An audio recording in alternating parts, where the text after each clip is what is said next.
We're here today enjoying a beer with Dr. Hon Wang Chung. He is recent medical school graduate who in his final year of medical school invented StephoCloud, a digital stethoscope, with fellow University of Melbourne medical student Dr. Andrew Lin. They entered the idea into the Microsoft Imagine Cup grant and won second place, scoring $75,000 for their idea. Hon then went on to work as a doctor while continuing to work on the concept inside. And after a few diligent years, he quit his full-time job as a doctor to start ClinicCloud with Andrew. And since then, ClinicCloud's gone on to secure $5 million in funding from major Chinese investors, retail distribution in the US, and quite a few talented employees. Welcome Dr. Hon Wang Chung to the Turn of Possibility show. Thank you. Tell us about because I think while you were doing medicine and even before that, you did quite a lot of tech stuff on the side. You're doing websites, apps, a lot of this really cool stuff. Mm-hmm. Tell us about how that all started. So I've always been interested in tech. I bought my first PC, I think just about when Windows 95 was released. And was very interested in computers and always used to take them apart, put them back in again to understand how they work. I also was a poor student, but also loved the game. So I was forced to learn how to mod my devices in order to sort of play cheap games. That led me down the path and.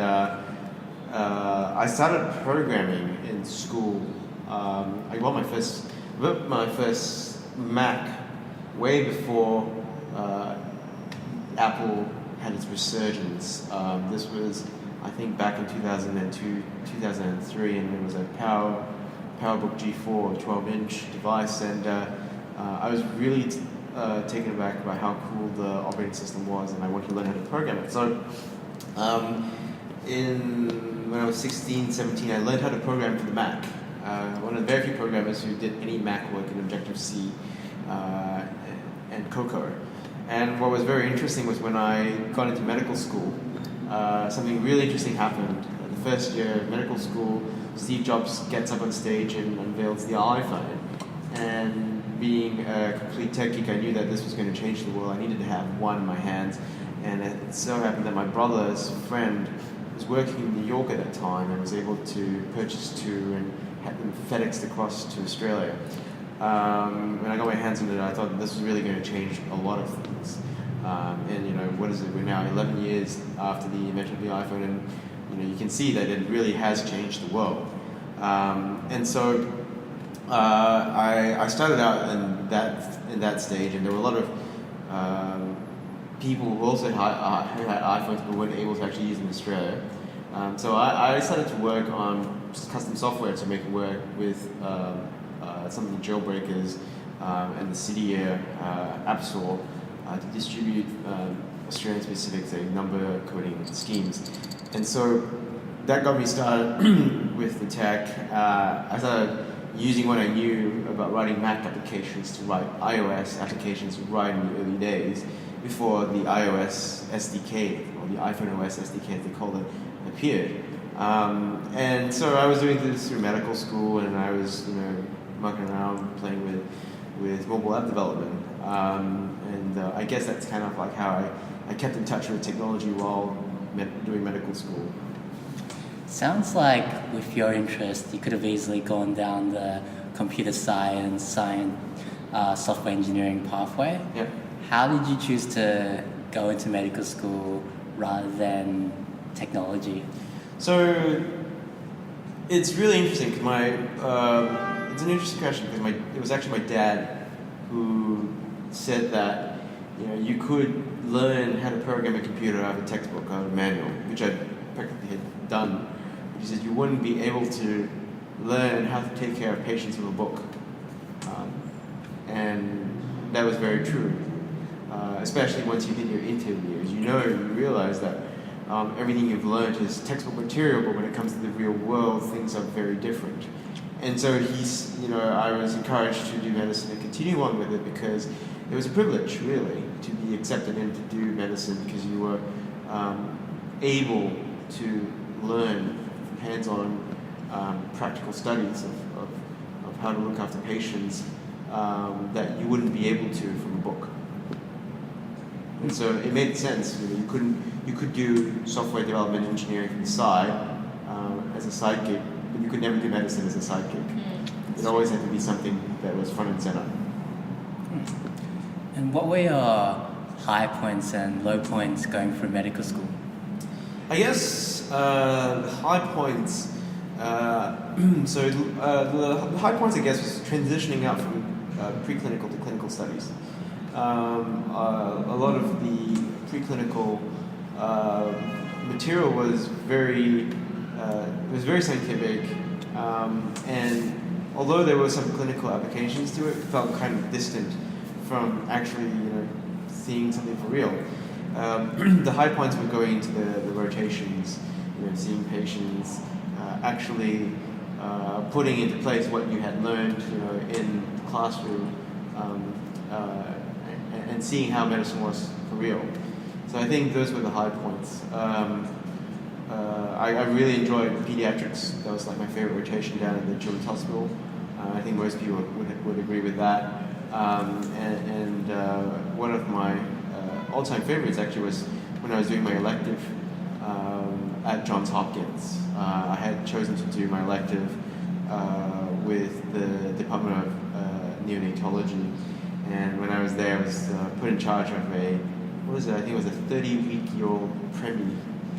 Yeah, and I was like, there. I wasn't even fully like a final year medical student. I was like, wait, you want me to look after this? I have no idea. I haven't even done peds. My neonatology rotation is next term. And then the attending was like, this is how you learn, hon. By looking after the sickest patient, you learn the most. I wouldn't give you the healthiest because you wouldn't learn nothing.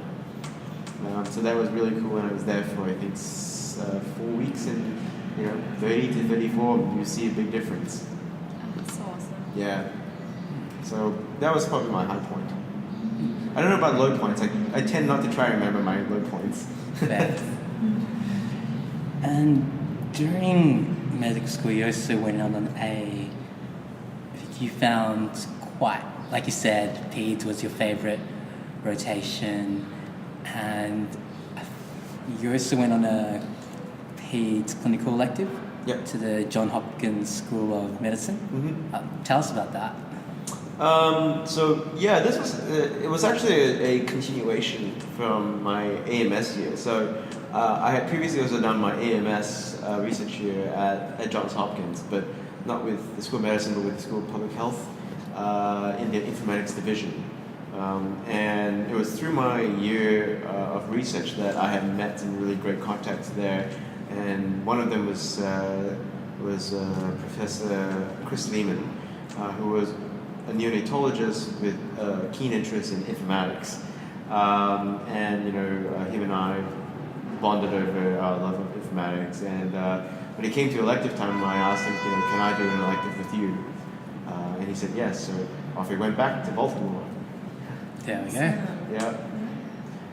I guess it's also really interesting because traditionally, informatics has always been adopted first by the pediatricians.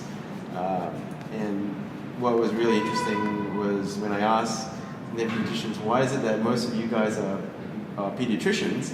And the answer was, well, which other doctors really need to calculate dosage based on body weight, right? And so it was because of this need to have constant calculations to adjust for dosages based on body weight that many of them went to programming and said, well, rather than doing this over and over again, here I wrote a macro that does this. And one thing led to another, and so this developed this whole field of medical and clinical informatics. And what was your time in Baltimore like? So I guess Baltimore, from many sources and from shows like The Wire, you see it in the news, is a rough town. There is a huge amount of income disparity, racial segregation, and very high crime rates. location where the main campus, where Johns Hopkins is located in East Baltimore, is in a very rough part of town. And so, the opportunities to go and explore, and you would think like in Melbourne where there's like lots of nice cafes and stuff, is somewhat limited. Having said that, I did make some really great friends over there, and I'm still friends with them today. And recently we just did a trip around Europe and Asia with the same colleagues that I had when I was doing my AMS research year, 10 years on down the line.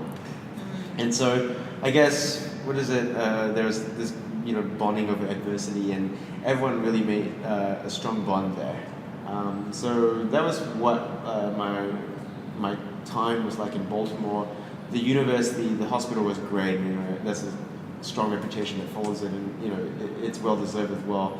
A lot of breakthroughs were made there. You walk through places and you see like the Osler Hall after William Osler, or you'll see like I think one of the high points was I was in the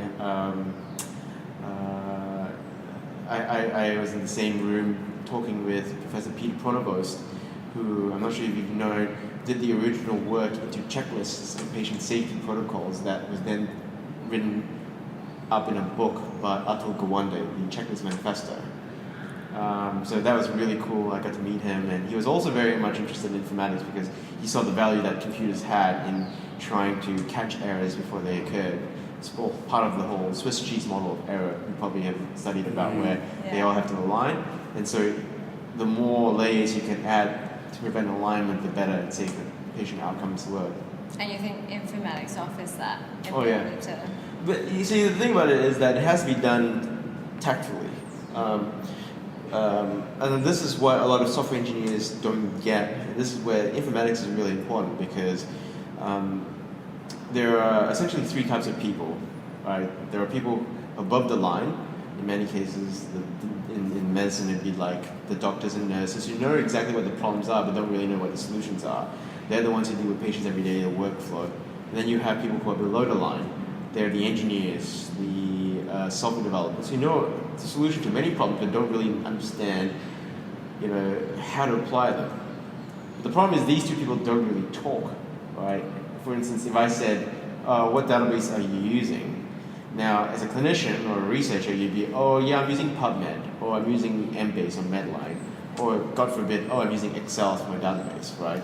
Now, an engineer would go, Excel's not a database. Are you using, SQL database? Are you using MySQL, PostgreSQL? Are you using NoSQL database like MongoDB and so forth? So you now have different terms, and what the informatician really does is when someone says, what database are you using, the next question that needs to be followed up is, what is your context? Because that's where they translate it. And so, you hear a lot about IT projects get implemented in healthcare that completely fail despite enormous budgets being thrown at them because of this miscommunication where engineering thinks they have a solution and they pour all this money in building a solution and then they present it to the clinicians and the clinicians go, I can't use this. And then they said, but no, this is the specification list that you gave us. And you see this happen. I think it recently happened about a couple of years back in New South Wales where the government had spent quite a lot of money on their e-health rollout budget, and they had delivered a system that the clinicians rejected using because it was not feasible or usable for them in their workflow. So those things are really important, and I think this is where the informatics component of what I took away from my time there had shown me the value of being able to do both. Or? Correct, yeah. Of having, you don't have to be an expert in both areas, but you have enough base theoretical knowledge to then, understand and try and translate it between two very disparate fields. Yeah. And one of your biggest highlights of medical school was Stethoscope Cloud. Mm-hmm. It's, from what I understand, a stethoscope, digital stethoscope, which can be attached to the phone, and which parents can use at home, or patients can use at home to monitor their own heart rate and respiratory sounds, and then a database of these sounds can be stored on a cloud, and that database can then be accessed by a remote doctor. Yep. How did the team for that idea and the idea itself come together? So I guess It came about when a friend of mine who had worked at Microsoft,